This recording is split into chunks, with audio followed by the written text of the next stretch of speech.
İyulun 1-də gözlənilən hava proqnozu açıqlanıb. Milli Hidrometeorologiya Xidmətinin məlumatına əsasən Bakıda və Abşeron yarımadasında hava şəraitinin dəyişkən buludlu olacağı, arabir tutulacağı, əsasən yağmursuz keçəcəyi gözlənilir.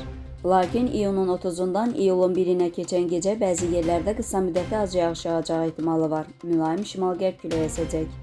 Havanın temperaturu gecə 19-23 dərəcə isti, gündüz 26-30 dərəcə isti olacaq. Atmosfer təzyiqi 753 mm civə sütunundan 755 mm civə sütununa yüksələcək. Nisbi rütubət gecə 60-65%, gündüz 40-45% olacaq. Azərbaycanın rayonlarında bəzi yerlərdə arabir yağış yağacağı, şimşək çaxacağı gözlənilir.